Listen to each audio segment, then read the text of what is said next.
नमस्कार, मैं हूँ आपके साथ सरगम पंत और आप देख रहे हैं हमारी खास पेशकश गुरु मंत्र। और आज हमारे साथ है देश के सबसे बड़े गुरु astro scientist GD. Vashishtha ji. आपका बहुत बहुत स्वागत है गुरुदेव। सुख दाता, खुशियां बख्शे प्रभु। आजकल हर किसी की सबसे बड़ी समस्या है बचत ना हो पाना। कहते हैं आमदनी 8 खर्चा रुपया, यानी सैलरी 50,000 है तो खर्चे 60,000 के हैं। आप भी अक्सर सोचते होंगे कि पैसा बचता क्यों नहीं है। आज हम इसी विषय के बारे में बात करेंगे कि आखिरकार ऐसा क्यों होता है। अब कैसे आप ही की सैलरी में आप बचत कर सकते हैं, इसका संबंध आपकी कुंडली से कैसे है, ये तो होगा ही, पर इसके साथ साथ और कौन से अन्य विषय होंगे ये भी आपको बता देते हैं। क्यों नहीं हो पाती बचत, क्या खर्च हो जाता है सारा पैसा, लक्ष्मी कहीं आपसे रूठी हुई तो नहीं है, आपकी सैलरी हमेशा कम क्यों पड़ जाती है। तो हमेशा की तरह शो की शुरुआत करने से पहले आप सभी को याद दिला दूं कि फेसबुक पर गुरु मंत्र पेज को लाइक कीजिए, वहां आप गुरुदेव से अपने सवाल भी कर सकते हैं, या फिर टीवी स्क्रीन पर इस वक्त जो ईमेल आईडी फ्लैश हो रहा है यानी कि www.gurumantra@itvnetwork.com, इस पर आप हमें मेल कर सकते हैं और इसके जरिए आपको हमारे शो पर कॉलर बनने का भी मौका मिल सकता है। बस इसका जिक्र आप हमें मेल करते समय कर दें और हमारी टीम आपसे खुद संपर्क करेगी। और गुरुदेव से सीधा संपर्क करने के लिए अभी फोन उठाएं और टीवी स्क्रीन पर फ्लैश हो रहे फोन नंबर पर कॉल करें। और अगर आपके पास पैसे नहीं है और आप अपने भविष्य के बारे में जानना चाहते हैं तो आप गुरुदेव के संस्थान जाकर निःशुल्क यानी बिना किसी पैसे के अपने भविष्य के बारे में जान सकते हैं। अब इससे ज्यादा तरीके आपको और कहाँ मिलेंगे। गुरुदेव, आज हम बचत की बात कर रहे हैं। मुझे लग रहा है तमाम दर्शक आज सोच रहे होंगे कि ये विषय है जो हमसे जुड़ा हुआ है। सैलरी कितनी भी हो, 10,000 हो, 20,000 हो, 50,000, पैसा आता है कहाँ चले जाता है पता ही नहीं चलता, कुछ नहीं बच पाता। तो इसका कुंडली से क्या संबंध है? इसका बेटा सारा संबंध ही कुंडली के साथ है। ये जो पैसा ना बचना, ये कोई एक आध हालात के साथ में अगर किसी के भी जीवन में घटित होता तो टीवी पे बैठ के एक दो उपाय देकर के ही हम सारी दुनिया को खुशहाल कर देते। लेकिन इसके लिए अनगिनत सिचुएशनें बनती हैं, अनगिनत हालात बनते हैं। जैसे अगर लाभ स्थान में राहु है तो लाभ खराब, ठीक है। तीसरा घर बहुत ज्यादा एक्टिव हो गया है किसी भी ग्रह के कारण, वो लग गया तो लाभ खराब। चौथे घर में आके पापी ग्रह बैठ गए तो लाभ खराब। शनि चंद्र केतु का इनका मेल हो गया तो लाभ खराब, ठीक है। बृहस्पति जाकर के बिल्कुल ही खराब अवस्था के अंदर हो गए और बृहस्पति के घरों के अंदर उनके दुश्मन ग्रह जाके बैठ गए, तब भी मुसीबत आ गई। तो रजे कोई एक रीजन थोड़ी है, बहुत सारे रीजन है। सबसे पहले जो मोटा मोटी देखा जाता है बेटा कि कहीं पापी ग्रहों का संबंध समझे चंद्रमा के साथ ना हो। चंद्रमा के साथ जब भी पापी ग्रहों का संबंध बनता है तो होता क्या है, सबसे पहले अपनी कंसंट्रेशन में प्रॉब्लम आती है। बच्चा लिखाई पढ़ाई के अंदर प्रॉब्लम करने का लगता है या उसका ध्यान नहीं लग पाता। विपरीत लिंगी की तरफ उसकी अट्रैक्शन बहुत ज्यादा बनने लगती है। इसके साथ ही अपने घर में भी सीलन बार बार उभर के आती है, कभी वॉशरूम में निकल आती है, कभी किसी दीवार पे निकल आती है, कभी किचन में निकल आती है और नहीं तो बेडरूम में भी निकल आती है। जिनके यहाँ ये वाली प्रॉब्लम में हो, समझ लो यहाँ शनि चंद्र का मेल है और ऐसे में घर के अंदर वाकई में तकलीफ बनेगी और पैसे के संबंधित दिक्कत बनेगी और जिंदगी के अंदर जो भी काम करना पड़ेगा जुगाड़ करके ही करना पड़ेगा। और बड़े बड़े काम अगर शनि के खोलने लगते हैं, जैसे कोई इंडस्ट्री लगानी हो, कोई ट्रांसपोर्ट का काम करना हो, गाड़ियों का कोई काम करना हो या गाड़ियों की सेल परचेज हो, कुछ भी अगर करना हो या मकान ही अपना बनाना हो तो उसके बारे में ये ज्यादा नुकसान देता है। ऐसी अवस्था के अंदर सबसे पहला आपको ध्यान रखना चाहिए कि हर मंगलवार को दूध में हलवा बना करके मंदिर में चढ़ा करके बांटना शुरू कर दो। इसमें थोड़ा सा टाइम तो लगेगा, 2-4 महीने, लेकिन सब चीज अपने काबू में आनी शुरू हो जाएगी और घर के अंदर पैसा भी बचना शुरू हो जाएगा। फिर दूसरी चीज, कई बार आप लोगों ने देखा होगा कि जब आप अपने घर पे हैं, माता पिता भाई बहन जहां आपके रहते हैं, आप जब भी वहां पर आते हैं तो आपको काम से संबंधित दिक्कतें आती हैं। लेकिन जब भी आप घर से दूर जाकर के कोई काम करते हैं तो ऐसी अवस्था के अंदर आपका कामकाज बहुत अच्छा चलता है। और जब तक आप घर से दूर रहे थे तब तक अच्छा कमा रहे थे, घर पे वापस आए तो आपके काम धंधे फेल होने शुरू हो गए। ये होता है बेटा केतु की खराबी। इसको ठीक करने के लिए अगर घर पे ही रह करके आपने कमाई करनी है तो अपनी जिंदगी के अंदर तुम्हें एक नियम बनाना पड़ेगा कि आपको मंदिर हर रोज जरूर जाना पड़ेगा और हर रोज कम से कम 3 केले या तो मंदिर में दे, अगर वो नहीं तो बृहस्पति की कोई भी चीजें, चाहे पीला चंदन आप मंदिर में दे सकते हैं, सूरजमुखी के फूल आप मंदिर में दे सकते हैं, किसी भी तरह का प्रसाद मीठे के रूप में आप ले जाकर के मंदिर के अंदर रख सकते हैं। आपको हर रोज मंदिर जाना बेहद जरूरी हो जाएगा और केले जितने दान देते जाएंगे उतना अच्छा भी रहेगा। और कान छिदवा के सोना धारण करना और हर रोज केसर का तिलक नाभि जुबान माथे पर लगाना ये बहुत जरूरी हो जाएगा। तब पूरी तरह से बचत वाले हालात फिर खड़े होंगे। फिर एक और चीज हो जाती है कि अगर घर में मंगल ही खराब है, मंगल सही मायने में अच्छे खासे और बड़े धन का कारक होता है। और एक आपको मैं और बात बता दूं कि जो शुभ मंगल होता है वो इतना ज्यादा भर के रुपया पैसा नहीं दे पाता। जो अशुभ मंगल होता है या बद मंगल होता है वो जब देता है तो बहुत भर के पैसा देता है। ठीक है, इसीलिए जब हम मंगल के सबसे बुरे रूप की बात करते हैं तो वो वहां पर प्रेडिक्शन आती है, कहते हैं ऐसा बच्चा समृद्ध परिवार की दौलत को आग लगाने के लिए जन्म लेता है, यानी कि चौथे घर का मंगल जब वो बद भी हो जाए। ठीक है, उसका कारण ये कि वो उस बच्चे के आने से पहले या उसके आने के बाद में एकदम से घर के अंदर धन को लेके आता है और बाद में उसी बच्चे के पास से वो धन को खराब करवाता है। और वैसे भी लाल किताब भी बताती है कि जब भी मंगल में पूरी जान होगी तो तब धन मोटा आएगा। तो अब मंगल की जान, अगर घर में बीमारियां रहती हैं, खर्चे बहुत रहते हैं, अपनों के ऊपर ही खर्च हो जाते हैं, शुभ कार्य करते हो तो खुशी पूरी तरह नसीब नहीं होती, तो ये मंगल की खराबी गिनी जाती है बेटा। और तब भी धन की कमी बनी रहती है। ऐसे लोगों को दोनों ही काम करने चाहिए, मंगल के उपाय करके उसको दूर करना भी और मंगल को स्थापित करना भी। मंगल को स्थापित करने के लिए शहद का भरा हुआ मटका अपने घर पे रखो। हर मंगलवार को 8 गुड़ की रोटियां लगवा के बेटा पक्षियों को डालते रहो। ठीक है, ये दोनों उपाय साथ करके चलो। फिर कई बार क्या होता है, घर के अंदर किसी ने भी ग्रेजुएशन तक भी कंप्लीट नहीं की होती। लड़के 8वीं 9वीं 10वीं 12वीं में ही हट जाते हैं और लड़कियां कई बार हो सकता है कि ग्रेजुएशन के एंड ईयर में हो तब हट जाए, यानी कि पढ़ाई नहीं पूरी हो पाती। इससे आपको समझ आना चाहिए कि बृहस्पति पूरा खराब हो चुका है और ये पहले से ही चला आ रहा है। और ऐसे में क्या होता है, जो घर के बड़े बुजुर्ग रहे होते हैं, या तो उनकी 2 शादियां हुई होती है या जीवन में उनके पास से गलतियां भी हुई होती हैं, समझिए, जो कि मैरिड लाइफ को लेकर के होती हैं, उसकी वफादारी को लेकर के भी होती है। अगर इस तरह की सिचुएशन रही हो तो बेटा फिर बृहस्पति का पितृदोष का उपाय समय समय पे करते रहो। और वो क्या है, अपने पूरे परिवार से बराबर के पैसे लेकर के किसी भी बुजुर्ग पंडित जी को देखो जिनके बाल बिल्कुल सफेद हों, बुजुर्ग हों और कर्म कांड करते हो, यानी कि रोज परमात्मा की सेवा करते हो, पूजा अर्चना करते हो, आप उनको जाकर के वो पैसे दें। साल में आप 1 बार 2 बार ये काम कर सकते हैं। उनको पैसे दे करके पांव हाथ लगा करके अपने घर के अंदर सुख, समृद्धि और ज्ञान का आशीर्वाद मांगे। और ये आशीर्वाद मांगना बिल्कुल ना भूले कि आपके बच्चे बहुत अच्छी लिखाई पढ़ाई करें। ये अगर आप करते रहोगे तो अपने आप बृहस्पति प्रबल होता चला जाएगा और घर में रुपया पैसा भी खूब बचेगा और उसके बाद ही जिंदगी आपकी एक तरह की एक अच्छे डर पे आएगी।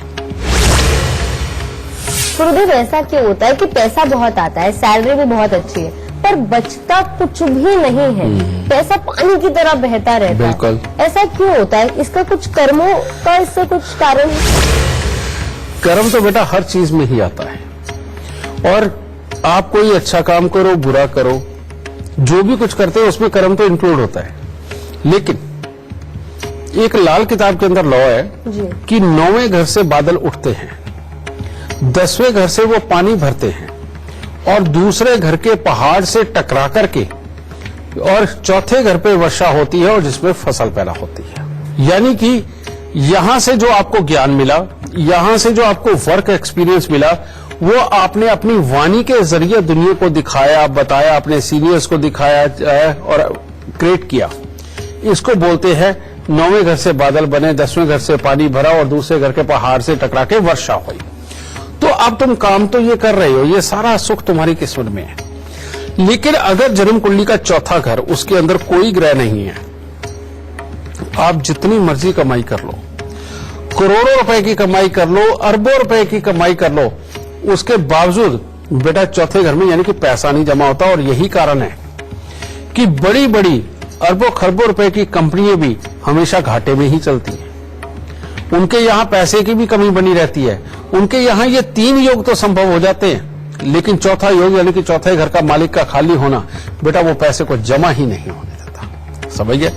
अब इसी तरह से काम बड़ा हो या छोटा हो, काम यही लौ आना है। ऐसे में हम मानते हैं कि चौथा घर सोया हुआ है, आराम कर रहा है, वो उठा नहीं, और उसी की वजह से फसल उगी नहीं और उसी के कारण पैसा जमा हुआ नहीं। और चौथा घर अगर जागृत ना हो, आदमी के पास मकान चाहे 10 हो, उसे अपने एक मकान का सुख भी पाना मुश्किल होता है। ज्यादातर या तो सफर में रहता है या मकान अपने छोड़ के अलग जगह ही रहना पड़ता है। ठीक है, चौथा घर जब खराब हो तो घर की सुख शांति भी में भी दिक्कत आती ही आती है, लेकिन बाकी सब कुछ होने के कारण दबी हुई रहती है। ठीक है, और पैसा जमा नहीं होता है। इसको जागृत करने के लिए चौथे घर में सबसे जो उच्च के ग्रह माने जाते हैं वो माने जाते हैं बृहस्पति। अगर आपकी सैलरी बहुत अच्छी है या कमाई बहुत अच्छी है, लेकिन एंड में ढूंढने पर आपको अपने घर में कुछ नहीं मिल रहा, तो बेटा सिंपल सा उपाय, 43 दिन लगातार 400 ग्राम चने की दाल जल प्रवाह कर दो। आपको करनी है, 1 साल तो ये किया, अच्छा रहा, आगे फिर हल्का पड़ने लगे, फिर 43 दिन कर दो, क्योंकि ये साल या 2 साल के बाद ही जरूरत पड़नी है दोबारा। ठीक है, आप इस कार्य को करते चले जाओ, आपके घर पे बचत अपने आप होने लगेगी, अपने आप वो बुद्धि आ जाएगी जो पैसे बचा करके आप लोगों को खुशहाल कर दे। गुरुदेव, इस विषय पे आपसे चर्चा जारी रखेंगे, पर इस वक्त हमारे साथ जम्मू से अंजू जुड़ गई हैं। जी अंजू जी, गुरुदेव साहब जो कुछ भी सवाल करना चाहती हैं, उससे पहले आप हमें अपने जन्म की तिथि, समय, स्थान इसी क्रमांक में बताकर फिर सवाल पूछ लीजिए, जो कुछ भी आपको पूछना है। मैंने अपने बेटे के बारे में आपसे कुछ बातचीत करनी है। इसकी जन्म तिथि है 11 नवंबर 1998 और टाइम है 8:34 AM और प्लेस है जम्मू। जी, क्या जानना चाहती हैं आप अंजू जी अपने बेटे के बारे में? गुरु जी, ये ना 2 महीने से विदेश में गया हुआ है। इसकी कैरियर के लिए मुझे थोड़ा सा गुरु जी से कुछ उपाय पूछने हैं कि थोड़ा सा कैरियर और स्टडीज के लिए वहाँ पे जाके सेटिंग हो जाए। अभी ये थोड़ा सा बहुत वहाँ पे इसकी सेटिंग में प्रॉब्लम आ रही है। कुछ ऐसा उपाय बताइए कि इसका कैरियर भी सेट हो जाए और वहाँ पे इसकी जॉब भी लग जाए अच्छी। बेटा, अभी मैं बात कर रहा था जिस चीज की, कि जिनका केतु तीसरे घर का संबंध ज्यादा रखता है उनको मंदिर जरूर जाना चाहिए, और ये जिंदगी की सेटलमेंट के लिए वाकई प्रॉब्लम देता है। फिर दूसरी बात, अब ये विदेश तो चला गया, वहां ये धन तो कमाएगा, और ये योग पिछली मार्च 2018 से ही ये शुरू हुआ है और इसने विदेश जाना ही था, और इसकी सेटलमेंट वहां पर लिखी है, और बल्कि वहां पर ज्यादा अच्छी लिखी है, घर पे आएगा तो बहुत अच्छी सेटलमेंट नहीं लिखी। पहले तो इसका इलाज करना पड़ेगा, और अगर ये इलाज नहीं करते इसको स्वास्थ्य से संबंधित भी दिक्कत आएगी बेटा। दूसरा है शनि 5वें घर का, जो पिता के सुखों के लिए भी कमी के योग बनाता है, या फिर पिता के साथ विचार नहीं मिलने देता और बच्चे के अंदर भी गुस्सा, इरिटेशन ये बढ़ा के रखता है। तो दूसरा इलाज इसका हो गया। तीसरा बेटा, इसके 12वें स्थान पर बैठे हुए सूर्य और शुक्र का मेल इसके स्वभाव और इसकी सेहत को बार बार खराब करेंगे, और ये भी शाही खर्चे कराते हैं। इसका इलाज करना जरूरी है। हम इन अगर तीनों योगों का इलाज करके चलेंगे, तुम्हारे बच्चे की बेटा कामकाज बहुत अच्छा होगा, सहन शक्ति जैसे जैसे बढ़ जाएगी, वैसे वैसे स्वास्थ्य भी बहुत ही अच्छा बढ़ेगा, और आगे चल के इसको पुत्रों के सुख भी बहुत अच्छे रहेंगे। तो उपाय क्या है? यहां पर इंडिया में बेटा, जहां तुम्हारा जम्मू में घर है, वहां पर कुत्ता जरूर पालो। अगर वहां पर कुत्ता रहेगा, उसकी मदद एक तरह की कहूं कि उसको, तुम्हारे बेटे को इतनी अच्छी मिलेगी कि जिसके चलते हुए उसकी आधी से ज्यादा मुसीबतें वैसे ही कम हो जाएंगी। दूसरा उपाय है 43 दिन लगातार 4 पीले नींबू बिना दाग के वो मंदिर के अंदर देखे, और उसके बाद इस बच्चे को कहो कि जितना ज्यादा हो सके, जिस दिन भी टाइम मिले, ये बेटा वहां मंदिर में, गुरुद्वारे में जरूर होके आए। अगर मंदिर गुरुद्वारा नहीं तो चर्च में होया क्या है।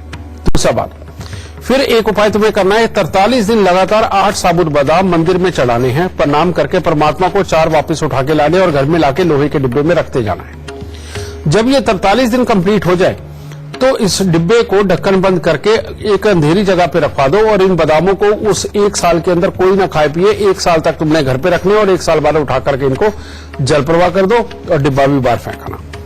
फिर अब तीसरा उपाय, हर रविवार को बंदरों को गुड़ खिलाना, गुड़ और गेहूं खिलाना, और साथ ही रोज अगर हो सके तुम्हारे, बेशक यहां पर माता पिता भी कर सकते हैं, भाई बहन भी कर सकते हैं, चींटियों को आटा जरूर डालते रहे। ठीक है, इतना सा उपाय करके देखो बेटा, इसकी किस्मत हर तरह से उत्तम हो जाएगी, स्वास्थ्य बहुत अच्छा रहेगा, कमाई होगी और ये परमानेंट बाहर सेटल होगा, इसको कोई दिक्कत नहीं आएगी। खुश है दादा। तो चलिए इससे पहले आगे बढ़े, हमारे साथ एक लाइव कॉलर जुड़ गए हैं। हमारे साथ गौरव कुमार श्रीवास्तव जुड़े हुए हैं आगरा से। गौरव, गुरुदेव से अपना सवाल करने से पहले आप हमें अपने जन्म की तिथि, समय, स्थान बता दीजिए और फिर सवाल पूछ लीजिए। मेरा नाम गौरव कुमार श्रीवास्तव है। डेट ऑफ बर्थ 3/7/1987, समय 4:40 शाम का। मैं अपने बिजनेस के बारे में जानना चाहता हूँ। मैं जो बिजनेस में काम करता हूँ तो मेरा बिजनेस सफल क्यों नहीं हो रहा है? बहुत ही बेहतरीन कुंडली है बेटा तुम्हारी। शर्त एक है कि जिंदगी में कभी भी चाल चलन की खराबी ना आए। अगर ये आई तो कुंडली बहुत बुरी, अगर ये नहीं रही तो बेटा जिंदगी में हर तरह से उत्तम हालात मिलेंगे। लेकिन एक बहुत बड़ी प्रॉब्लम है, तुम्हारी कुंडली के अंदर चंद्र ग्रहण है, वो भी 10वें घर का। 10वें घर में जब भी चंद्र ग्रहण होता है उस वक्त में कर्म स्थान ही एक तरह का अंधा हो जाता है, और जब कर्म स्थान अंधा हो जाता है तो कुंडली लगभग अच्छे ग्रहों की होते हुए भी कभी भी अच्छा फल नहीं देती और जिंदगी में भटकाव बना ही रहता है। ऐसे में स्वभाव और आदतें भी खराब होती, कर्म शक्ति बहुत ज्यादा होते हुए भी सक्सेस नहीं होती। एक तो ये चीज। फिर राहु के चौथे घर में होने से अपनी जिंदगी में एक नियम बना लेना कि तुम्हारे घर में, तुम्हारे खानदानी घर में भूल के भी कभी भी लकड़ी का, कोयले का या उपले वगैरह का कोई चूल्हा न चले, और तुमने जिंदगी के अंदर कभी भी कोई आग जला करके पकाने वाली चीजों का धंधा नहीं करना। यानी कि हीटर वगैरह जला के भी कई चीजें बनती है, प्लास्टिक का सामान बनता है और बहुत तरह का, वो भी नहीं बनाना। ठीक है, काम जो भी करना जिसके अंदर बहुत ज्यादा हीटिंग का प्रयोग ना हो, वही काम तुम्हें सूट करेंगे। और वैसे मैं तुम्हें बता दूं, अगर खट्टी मीठी चीजों का, चाहे गोलियां हो, चूरन हो या कुछ भी इस तरह की चीजें हैं, मैं नहीं जानता और क्या क्या हो सकती हैं, इनमें से किसी भी चीज का अगर तुम काम धंधा खोलोगे, चलाओगे, तो बेटा तुम जिंदगी में मालोमाल हो जाओगे, कोई कमी नहीं होगी। लेकिन पहले तुम्हें इनके उपाय करने हैं। ये उपाय अगर करोगे तो जिंदगी में अभी से ही बहुत अच्छी सेटलमेंट के योग आ जाएंगे, खास तौर पे सितंबर 2019 के बाद। तो उपाय क्या करना है? सबसे पहले 10 दृष्टिहीन दिव्यांग व्यक्तियों को साल में 1 बार या 2 बार खाना जरूर खिलाओ। अपने हाथ से थालियां उनके आगे रखनी है तुम्हें, यह चीज। दूसरा उपाय है, हर साल अपने जन्मदिन के बाद, और एक बार अभी कर देना, कि 9 दिन लगातार तवा, चिमटा या अंगीठी, इसमें से कोई एक चीज लेकर के चलते हुए साधु को दान देनी है। हर मंगलवार को 8 गुड़ की रोटी तंदूर में लगवा के कुत्ते और कौवों को डालनी है। और सिर्फ एक बार जिंदगी में ये उपाय करना पड़ेगा जो मैं बता रहा हूं। 43 दिन लगातार 60 ग्राम नाग केसर लेकर के जल प्रवाह करना। बेटा इन उपायों के बाद परमात्मा एक तरह की तुम्हारी किस्मत को पंख लगाएगा और तुम्हें अपनी मंजिल तक पहुंचा ही देगा। खुश शादी परमात्मा। तो चलिए गुरुदेव से बातचीत का सिलसिला हम जारी रखेंगे, लेकिन अभी हमारे साथ सत्यम जुड़ गए हैं, ग्वालियर से जुड़े हुए हैं। सत्यम, गुरुदेव से आप अपना सवाल करें, उससे पहले आप हमें अपने जन्म की तिथि, समय, स्थान बताकर फिर सवाल पूछ लीजिए और इसी क्रमांक में बताइएगा। नमस्ते गुरुजी, मेरा नाम सक्षम शर्मा है, ग्वालियर का रहने वाला हूँ और मेरा जन्म स्थान कैलारस है और मेरा जन्म तिथि 23 अगस्त 1998 है। मेरा क्वेश्चन आपसे ये है कि मैं जिस अपनी फील्ड में तैयारी कर रहा हूँ गवर्नमेंट सेक्टर के लिए, मैं MPSI बनना चाहता हूँ, क्या मुझे उसमें सफलता मिलेगी या नहीं मिलेगी? बेटा तुम्हारी कुंडली के अंदर जो योग है, ये सरकारी नौकरी के लिए भले ही थोड़े कमजोर हो, लेकिन ये वैसे जिंदगी के अंदर काम धंधे के लिए, सुख के लिए, इज्जत के लिए, बड़े नाम के लिए बहुत ही अच्छा है। एक तो मंगल बुध शुक्र का मेल इस तरह का तुम्हारी कुंडली के अंदर बैठ गया जो तुम्हारी कर्म शक्ति को बढ़ाता है, गुस्से को भी बढ़ाएगा लेकिन कर्म शक्ति को भी बढ़ाएगा, तो ये बहुत अच्छा है। दूसरा, सूर्य ऐसे स्थान के ऊपर, कहते हैं कि कुछ भी सही मायने में तुम्हें मैनेजमेंट सीखनी चाहिए किसी भी चीज की, और मैनेजमेंट को सीख के आप किसी भी चीज में अगर जाते हो तो उसके अंदर दिमाग ऐसा काम करेगा कि आप दूसरों से अलग सोच करके उस काम को बहुत स्पेशल तरीके से करेंगे। ये योग हर किसी की किस्मत में नहीं होता बेटा, बहुत रेयर पर्सनों में होता है। फिर जो सबसे बड़ी बात कि शनि तुम्हारा ऐसे अच्छी जगह पे बैठा हुआ जहां पर मकानों के सुख, कमाई के सुख सब कुछ देता है और इंसान के दिमाग में ऐसी बुद्धि देता है कि कौन सा हिस्सा फायदे वाला रहेगा और कौन सा हिस्सा नुकसान वाला रहेगा। ये कुदरत ही ऐसी बुद्धि देती है कि ऐसे इंसान को पहले ही पता होता है। समझिए, आप डिसीजन ही वो लोगे जहां पर पहले पैसा विराजमान हो और जो इसने आगे बढ़ना हो। तो इस तरह की अगर अच्छी कुंडली है तो तुम्हें इसीलिए निश्चिंत हो जाना चाहिए। अगर सरकारी नौकरी के योग नहीं भी है तो तब भी बेटा तुम जिंदगी के अंदर सफल रहने वाले हो। लेकिन उपायों में सबसे पहले बेटा तुम शनि के दान कभी मत करना। पूरे साबुत काले चने, सरसों का तेल, काला कपड़ा, लोहा कुछ नहीं दान देना। उल्टा थोड़े से साबुत बादाम लो, छिलके सही जो होते हैं, उनको हल्दी से पीला करके और लोहे के डिब्बे में डाल के घर के अंधेरे कमरे में रख दो। वो बादाम जितने पुराने होते चले जाएंगे तुम्हारे घर में उतने ही सुख पड़ेंगे। अपने घर पे कुत्ता जरूर पालना, ठीक है, ये तुम्हारे लिए बेहद जरूरी है।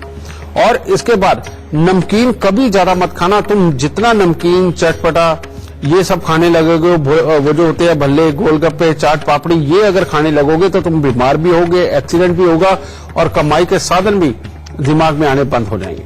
तो इसलिए नमकीन चटपटे से जितना ज्यादा दूरी बना के रखोगे तुम्हारे लिए उतना ही अच्छा। और हर चंद्र ग्रहण पे 4 नारियल पूजा वाले और 400 ग्राम साबुत बादाम लेकर के बेटा ये जल प्रवाह चंद्र ग्रहण के मध्य में ये करते रहो। इसके बाद सारी जिंदगी हर रविवार को 400 ग्राम गुड़ जल प्रवाह करते रहना। जीवन के अंदर इतनी अच्छी तरक्की मिलेगी कि जितनी तुम सोच भी नहीं सकते। और जब तक तुम्हारे घर पे कुत्ता रहेगा तुम्हारा और तुम्हारे काम का नाम सदा बड़ा होता चला जाएगा। तो इन उपायों को करो, डरने की कोई जरूरत नहीं। तो चलिए इसी के साथ वक्त हो गया है एक छोटे से ब्रेक का, पर कहीं मत जाइएगा, फौरन हाजिर होंगे।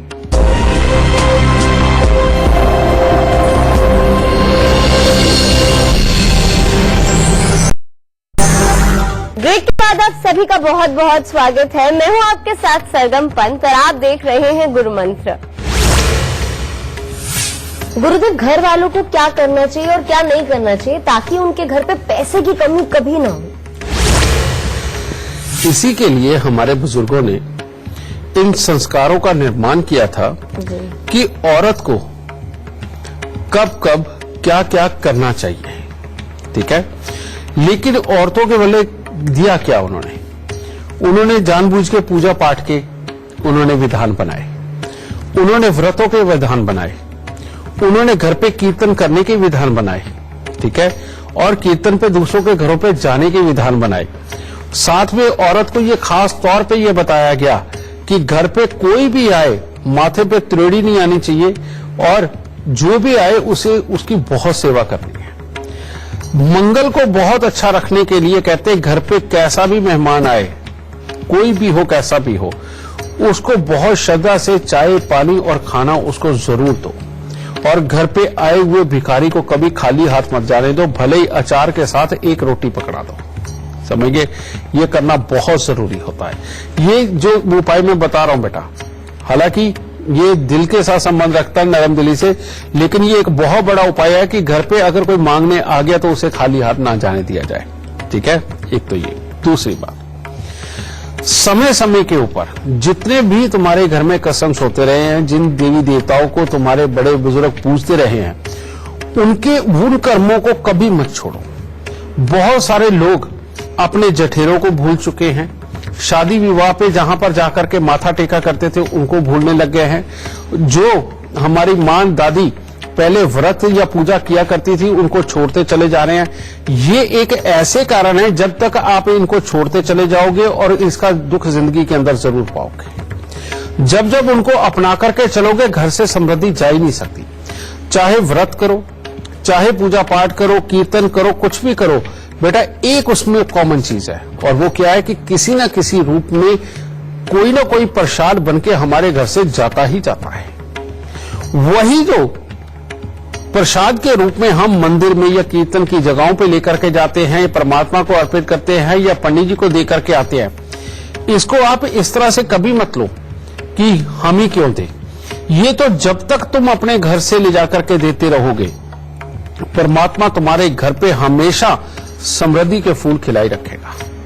ये जब भी कंजूसी वश या सामने वाले में कमी निकाल करके तुम बंद तो करके देखो, ये उसी वक्त खराब हो जाएगा। अभी पिछले दिनों के अंदर एक बहुत बड़े एग्जाम्पल रहे, वो एग्जाम्पल मैं आपको बताता हूं क्या।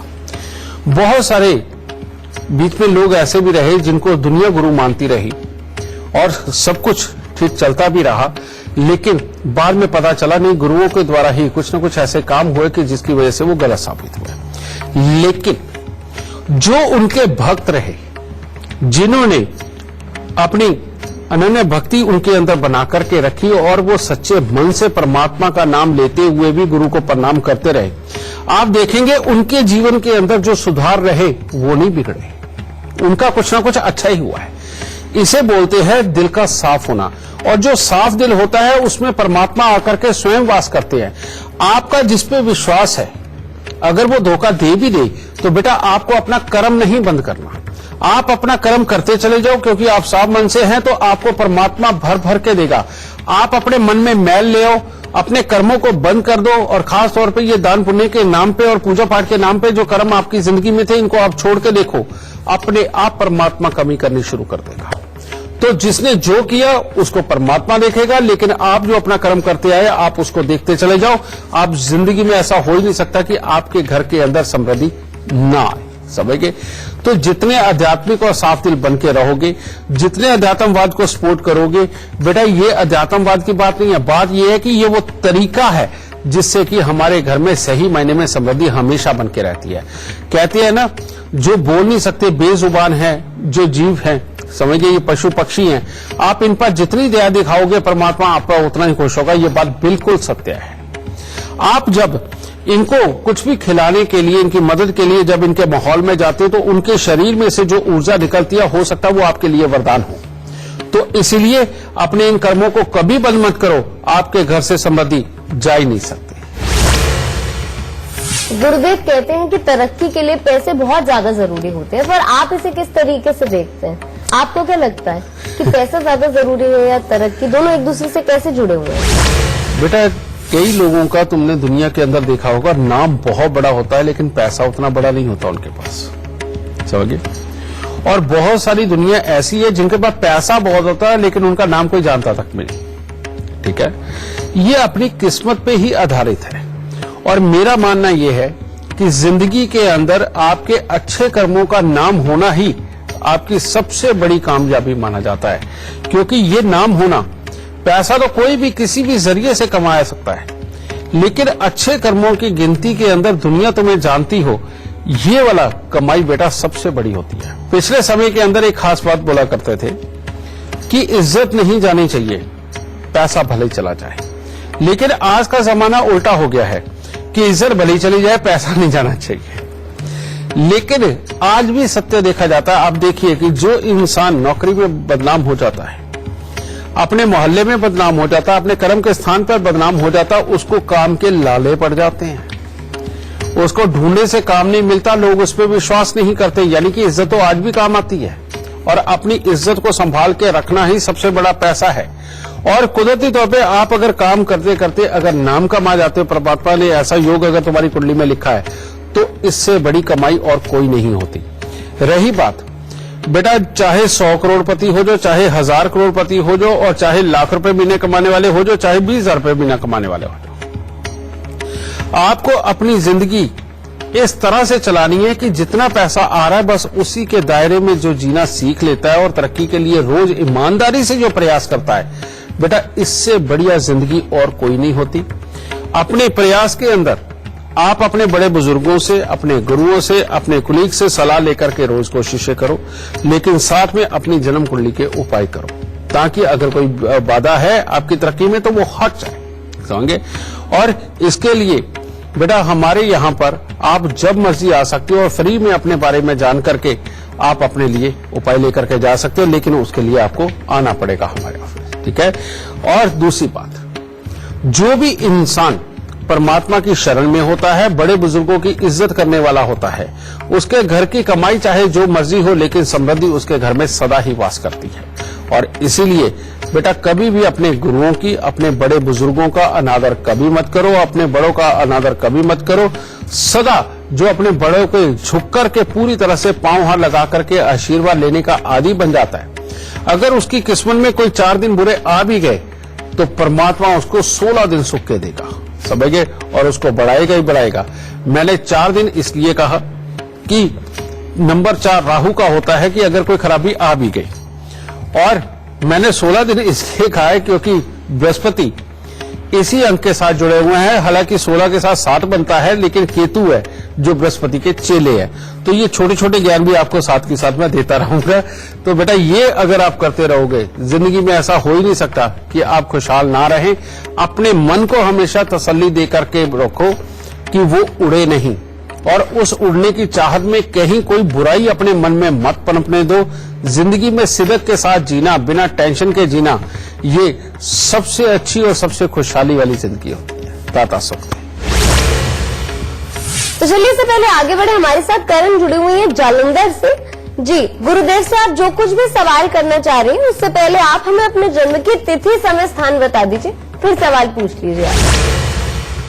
तो मैंने इसके ना काम के बारे में पूछना है। डेट ऑफ बर्थ किया 25 दिसंबर 1996, 1 PM टाइम जलंधर। क्या सवाल है आपका, क्या पूछना चाहते हैं? तो ना कैरियर के बारे में पूछना है। इसकी सेटिंग में होनी है, काम कर रहा है, वो रेडीमेड कपड़े की दुकान है ना, उससे काम सीख रहा है। तो अब 2 साल हो गए, काम तो सीख लिया है। आप इसकी सेटिंग के बारे में पूछना कि कब होगी, कपड़े की ठीक है इसका काम, और कब शॉप चलेगा। बेटा इसको गुस्सा कितना आता है और इसके पेट में गैस एसिडिटी कितनी बनती है? गैस तो इसके पेट में बहुत दर्द रहती है, महीने में एक बार तो इसके पेट में दर्द रहती है। बिल्कुल, यही एक ग्रह ऐसा है जो इसके पत्नी के सुख, इसके पुत्र के सुख, इसकी कमाई के सुख और इसके स्वभाव के सुख, इन सबको खराब कर रहा है। अगर इस ग्रह योग का इलाज करके चलोगे तो बेटा इसकी कुंडली इतनी अच्छी है कि जिसके अंदर कहा गया है कि भाग्यवान, जिसके पास हर तरह की समृद्धि और काम का सुख हो, लेकिन सिर्फ इसकी एक वजह से, इस एक ग्रह की वजह से माँ और बेटा दोनों को दुख तकलीफ लिखी हुई है, और बाद में पुत्र और पत्नी के सुखों में भी दिक्कत लिखी हुई है, और पेट के अंदर पहले गैस, एसिडिटी, कब्ज वगैरह, और बाद में बुढ़ापे में जाके किडनी या लीवर की दिक्कत, ये भी लिखी हुई है। इसके लिए सबसे पहले तो इसको ये चीज चाहिए कि जब भी मौका मिले, यानी सुबह, दोपहर, शाम, जब भी इसने खाना खाना हो तो ये रसोई घर के अंदर बैठ के ही खाना खाए। ये पहली बात। दूसरी बात, यहां पर मिट्टी के लोटे के अंदर देसी खांड भर के उसको वीरान जमीन के अंदर दबाए। और दूसरा, हर मंगलवार को कन्याओं को मिश्री वाला दूध दे। और तीसरा, यहां पर बुधवार के दिन बकरी को अगर ये काले चने देता रहेगा तो इसके लिए बहुत उत्तम होगा। और अगर कन्याओं को दूध मिश्री ना दे सके तो दूध चावल उनको दान में देता रहे, छोटी छोटी कन्याओं को। ये इसके लिए सबसे उत्तम उपाय है बेटा। फिर तीसरी बात, इसको जिंदगी में कभी भी शनि के दान नहीं करने। उड़द, साबुत, काले चने, सरसों का तेल, काला कपड़ा, लोहा, अगर ये चीजें दान देता रहा तो इसके लिए बहुत बड़ी मुसीबत हो जाएगी। ठीक है, और ऐसे में कामकाज खराब होगा। शादी से पहले अगर ये गाय का दान करेगा तो इसके लिए सर्वोत्तम रहेगा, और जिंदगी के अंदर ये बहुत आगे बढ़ेगा। और किसी भी सूरत में 26 साल की उम्र क्रॉस होने से पहले इसको शादी बिल्कुल नहीं करनी। 26 के बाद करेगा, अच्छा रहेगा। जब तक ये दूध चावल का दान जिंदगी भर चलता रहेगा तब तक ये जिंदगी खुशियों में गुजारेगा। जब ये बंद करेगा वहीं पे मुसीबतें फिर आ जाएंगी। तो इन उपायों को करा ले बेटा। पहले नौकरी और बाद में ये अपना काम जरूर करेगा और जिंदगी में बहुत अच्छा खुशहाल रहेगा। सुख दे परमात्मा। गुरुदेव, समय तो समाप्त होने वाला है, पर जाने से पहले आपसे आग्रह करेंगे कि हमारे दर्शकों को आज का खास गुरु मंत्र आप जरूर दें। बेटा, बात कमाई की हो रही है और बचत की हो रही है, और ऐसी बहुत सारी दुनिया है कि पहले तो सब कुछ चलता रहता है, थोड़ा थोड़ा कर्जा बढ़ता रहता है, तो तब तक उनको फील नहीं होता। लेकिन होता क्या है कि धीरे धीरे करके कर्जा का ढेर भी बड़ा हो गया, और अचानक कामकाज के ऊपर चोट आती है, जिसके कारण एकदम से ब्लास्ट होता है और जिंदगी बिखर के रह जाती है। और उसमें लेनदारों के तांते बहुत लग जाते हैं, और इंसान के पास काम नहीं होता और समझ भी नहीं आता कि करे तो करे क्या। इसे कहते हैं कि पापी ग्रहों की वजह से चंद्र मंगल बृहस्पति खराब हो गए और कोई ना कोई खराबी के कारण ये बना गए। जब भी कभी इस तरह के हालात हों, कर्जा भी बड़ा हो, काम बंद हो चुका हो, कोई समझ ना आता हो और लेनदारों का तांता लगा हुआ हो, तो उसके लिए उपाय क्या करना चाहिए? सबसे पहले 43 दिन लगातार मीठे पीले चावल बनाकर मंदिर चढ़ा करके गरीबों में बांटे। घर में क्लेश हो तब भी यही उपाय काम आएगा, ठीक है। खासतौर पे मियां बीवी के बीच में क्लेश हो तब भी। फिर उसके बाद हर मंगलवार को दूध में शहद मिला करके वो मंदिर के अंदर चढ़ाते रहें, ठीक है। और शनिवार के दिन एक नारियल, थोड़े से साबुत बादाम लेके सरसों का तेल लगा करके वो दान दे, नहीं तो उड़द साबुत को ही सरसों का तेल लगा करके वो दान देना शुरू कर दो। और बुधवार के दिन खास तौर पे बेटा आप जितना ज्यादा कबूतरों को दाना डाल सकते हो उतना ही अच्छा है। और कबूतरों को अगर खास तौर पे बाजरा डालते हो तो इससे उत्तम और कुछ भी नहीं होगा, ठीक है। आप इन उपायों को करके देखो, इससे घर के अंदर सुख समृद्धि भी बढ़ेगी, आई हुई अचानक मुसीबतें भी टल जाएंगी और फौरन जीवन के अंदर तुम्हें रास्ते मिल जाएंगे जो तुम्हें एक अच्छे स्थान पे ले ही जाएंगे। और जब तक ये दूध में शहद डाल के मंदिर में देते रहोगे, परमात्मा ने चाहा कर्जा भी उतनी जल्दी उतरता चला जाएगा। दाता खुश है। आज का एपिसोड देखने के बाद हम उम्मीद करते हैं कि अब आप भी बचत कर पाएंगे और पैसे से संबंधित जो कुछ भी परेशानी का सामना आपको करना पड़ रहा है उससे भी आपको छुटकारा मिलेगा। गुरुदेव हमारे दर्शकों का मार्गदर्शन करने के लिए और उन्हें लाभ की जानकारी देने के लिए आपका बहुत बहुत शुक्रिया। माता रानी सबको सुखी रखे, सबको खुशहाली बख्शे और सदा तंदुरुस्ती बख्शे। तो चलिए आज के लिए बस इतना ही, लेकिन कल हम एक बार फिर से हाजिर होंगे एक नया विषय लेकर। आपके सवाल होंगे, जवाब भी होंगे गुरुदेव के। तो बस आप देखते रहिए गुरु मंत्र और अभी के लिए दीजिए मुझे इजाजत। नमस्कार।